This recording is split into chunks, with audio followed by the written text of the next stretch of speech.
We live with the effects of gravity, not density, constantly and on a daily basis. It's the force that secures our positions firmly on the Earth and holds the atmosphere down. But how does it affect light, and can that be observed by us mere mortals? Today we're going to take a look at one of the most ingenious experiments ever devised to test Einstein's theory of general relativity. So let's talk about Pound and Rebka and the gravitational redshift.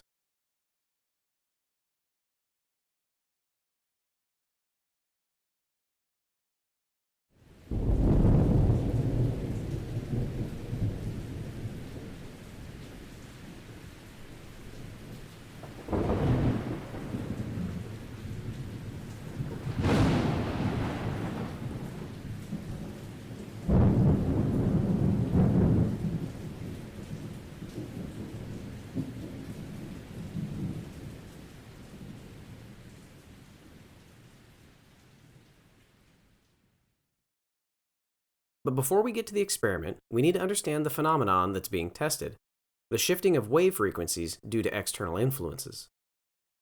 In everyday life, we observe sound waves being shifted due to the relative motion of objects and the observer. This is known as the Doppler Effect. A common event for this observation is a train on tracks or an ambulance passing by. The relative motion of the object as it approaches causes the waves to compress and get higher pitched.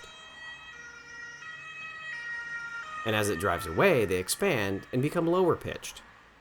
And just like sound waves, Einstein proposed in 1915 that light waves could be compressed or expanded by outside factors as well.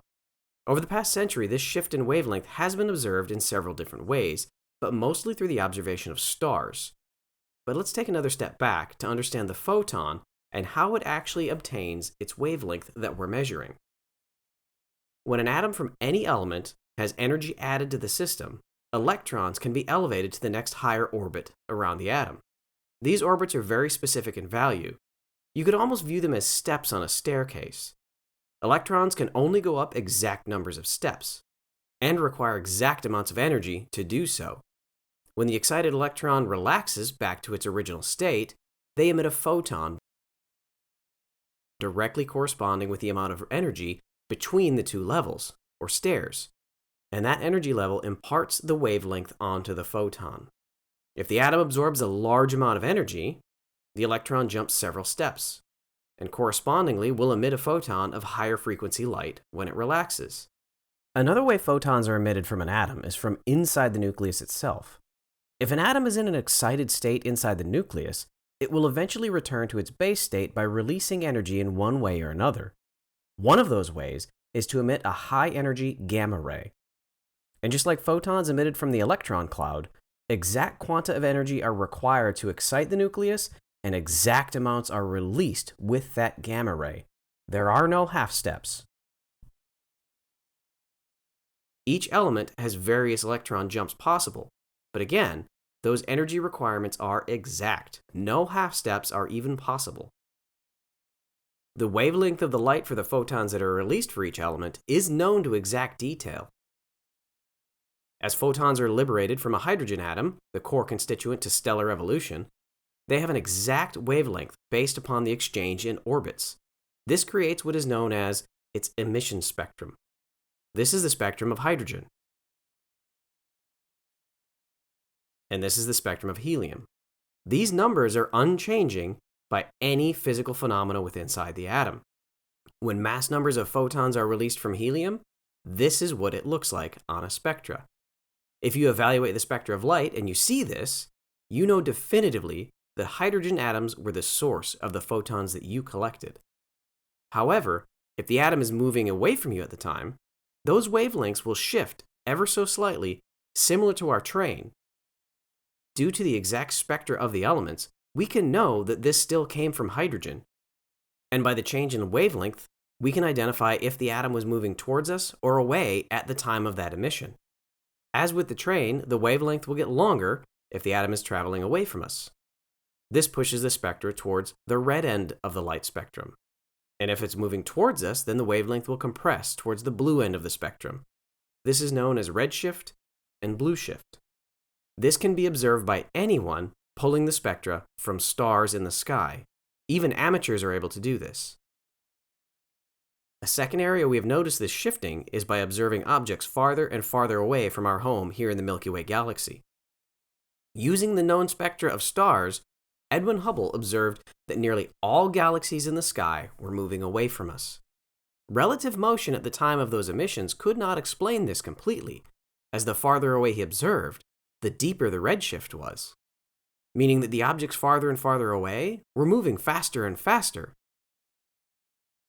Ultimately, science determined the reason for everything moving away from us was due to the physical expansion of the space between us, and the farther away an object is, the more space there was to be expanding, similar to the dots on this balloon as it expands. So the wavelength of light had been stretched by the medium it was traveling on, the fabric of space itself. Now back to this amazing experiment. Einstein also predicted that gravity itself could affect light, but from a completely different cause. Einstein had expanded upon a principle that was established hundreds of years before, known as equivalence. The principle of equivalence postulates that any effect of gravity, the downward force, can be reproduced exactly through an upward acceleration. An observer confined in an elevator, having an upward acceleration of 9.8 meters per second squared, would not be able to devise a test to see if he or she is accelerating upward or motionless but in a gravitational field with the same downward acceleration force. Every effect of gravity is reproduced exactly by an upward acceleration. And the reverse also holds true. Through this view, if a transmitter is located at the bottom of our elevator and a receiver is at the top, then a shift in wavelength should be observed. In the elevator, the radio waves will be traveling upward towards the ceiling, but by the time they arrive to the ceiling, it will have moved farther away. And because light speed is constant, it still has to arrive in the same amount of time. With the observation of the speed of light always being the same, the only observable effect of this movement is within the expanded wavelengths, the redshift. The exact cause of this supposed shift is more complicated than I'm able to explain, but let's just say that it has to do with gravity, speed, and the effects that they have on time. Maybe another video on that someday. Either way, Einstein postulated that in a gravitational field, you would see this shift in wavelength as equivalent to what you would observe in the elevator. But the shift in the wavelength of light would be so minute that it would be almost unobservable. Now comes in Robert Pound and Glenn Rebka. In 1959, Robert Pound and his graduate student Glenn Rebka proposed an experiment that would be the last of the classical tests of general relativity, and it used an ingenious setup. The problem with measuring redshift due to gravity is devising a way to measure such minute changes.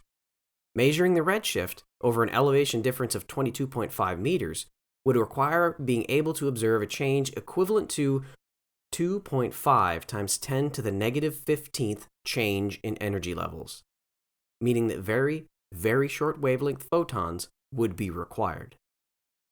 Pound and Rebka identified iron 57, which emits 14 kiloelectron-volt gamma rays during transition between its states. This also means that iron 57 will only absorb gamma rays at exactly 14 kiloelectron volts. A fraction more or less energy, and the photons would pass right through the atoms. This wavelength is 86 picometers. The researchers placed a gamma ray source at the top of the Harvard University Jefferson Laboratory building, with a target block directly below it, 22.5 meters away. To create this path, they literally had to cut holes in the floor from the roof down to the basement. The travel space was confined in a helium-filled mylar bag to minimize scattering, and a photon counter was placed below the target sample.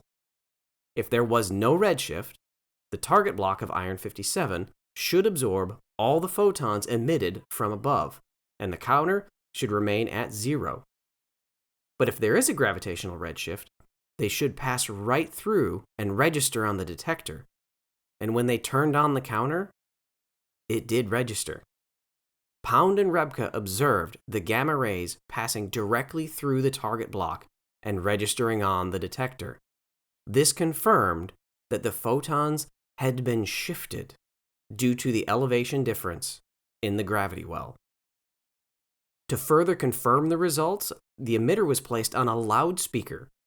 By vibrating the speaker between 10 Hz and 50 Hz, the emitter rhythmically moved up and down, forward and away from the absorber, varying the Doppler shifts created by the speaker cone.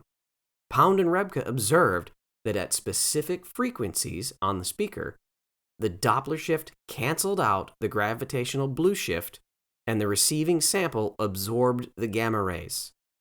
This absorption correlated directly with the vibrations of the speaker. They also reversed the source and target and observed the exact same magnitudes of frequency shift, only in the opposite signs. With this simple and ingenious experiment, Pound and Rebka confirmed Einstein's predictions in general relativity to within 10%. Gravitational redshift was no longer a fanciful idea. It was experimentally proven to be reality. I hope I've been able to convey the absolute genius of this experiment. When I first read about it, I was mind blown. With minimal specialized equipment, two researchers with nothing more than determination and ingenuity were able to measure something that others thought was immeasurable.